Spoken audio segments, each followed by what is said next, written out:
So let's talk about China for a minute. Whenever I hear that word, China, I think Lindsey Williams, elite friend telling him, Lindsey, watch China. China's the big one. Never really defining what was meant by that. Just watch China. China's the big one. Now, let's go back a little bit. This month, but let's just go back, or actually last month, which, let's just go back about three weeks ago.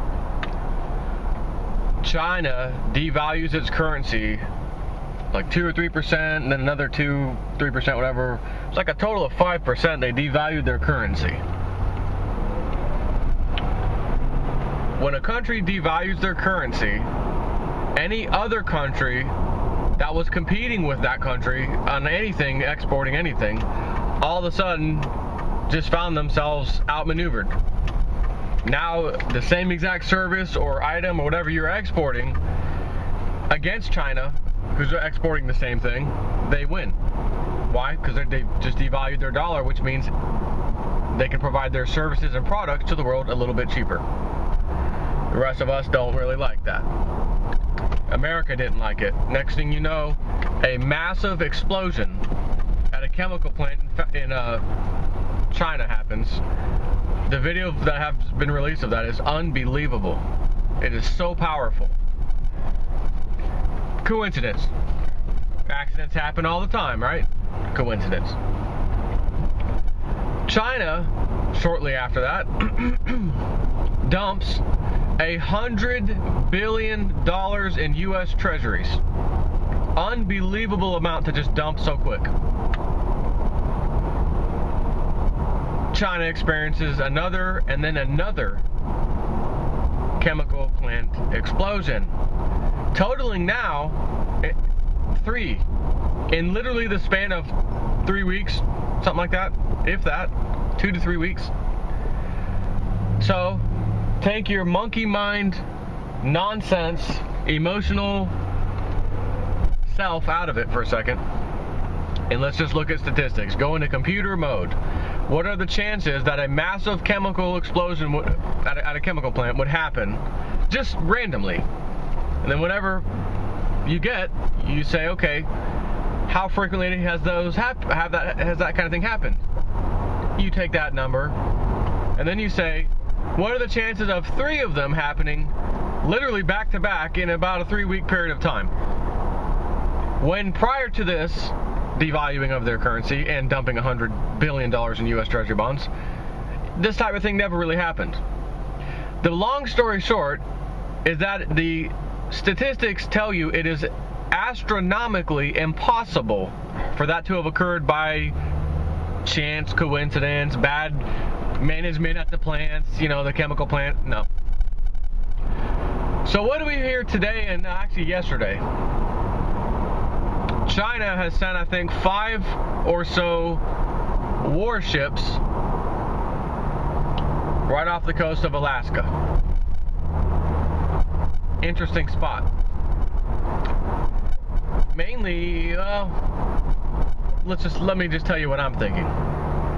Now, especially if you watched my video earlier, we set up the USS Liberty oil rig years ago. It's been sitting there on a massive pool of oil that we discovered in the 70s. That's been hushed up through national security, as I said. It's there. Lindsey Williams verified it. He had a congressman at the time go there and verify it with him. It's in his book that he is no longer allowed to release according to the elite, so he quit releasing his book.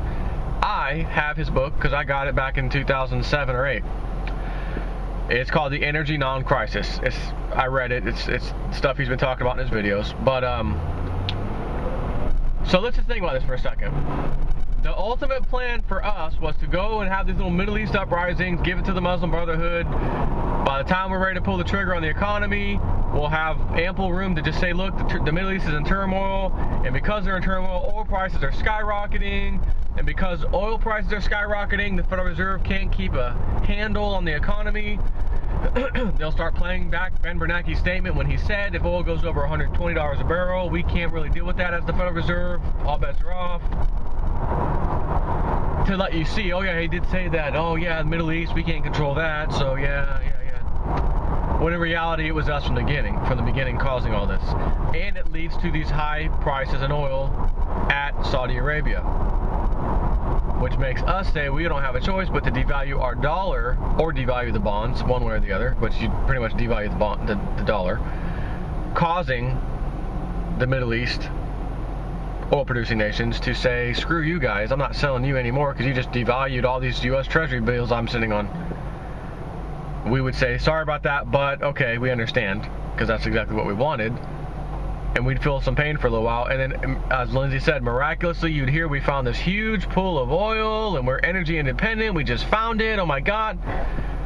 And no one's supposed to realize, well, hey, you got the largest oil rig sitting there for the last few years just by chance, and it happens to be in the same area where you found this recent discovery?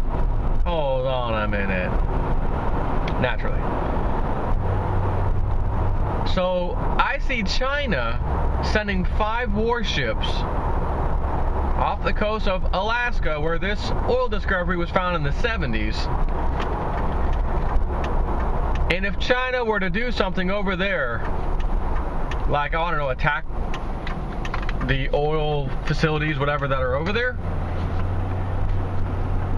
then what would we do when the rest of the world says, we don't want to sell you oil anymore, America, because you devalued your bonds that we're holding, devalued your dollar, etc., affected us, we're not selling oil to you anymore. China all of a sudden hits our oil right where it hurts, because that's the area that has the most oil that we've already discovered, as I explained. It's been sitting there on standby pretty much. Although, as I said before, I think we've been tapping into it when we need to flood the market if we need to bring, if there's any supply issues, that way we can continue using the paper comics market to set the price. Because you can't have the $35, $40 barrel of oil when no one can get it. That's not going to happen. So they have to make sure that we can flood the market with oil also if we need to. My opinion on that part, as far as them tapping into it and using it off the radar, National Security Agency, so nobody knows about it. That stamp of approval. So China's kind of sitting over there like, oh, we know where your biggest oil reserves are. The ones that no one's supposed to know about. And we also know that you just blew up 3 of our chemical factories because you're upset at us for devaluing our currency when we didn't have a choice, because you bastards caused a stock market crash on schedule, which has been known about for a while, so we know it was you. Our retaliation wasn't really retaliation, we were just doing what we had to do, which is devalue our dollar to deal with it. Our markets continued to crash even worse, so we had to sell off some treasuries to give us some cash to put back into our market. Just doing what anyone would do to try to help and protect themselves, right? That's how China's viewing this. Only to find out 3 explosions later, somebody's not too happy with China's decisions. China, not being stupid, has now sent 5 warships off the coast of Alaska. Why would they choose Alaska out of anywhere else that they could go? Oh, it's closer, they can go wherever they want. They could go to the east coast of America and send them over there if they wanted to. So that, to me, is a strategic place, not just because it's, close to China. They just chose Alaska. They know that's where our heart and soul is of oil.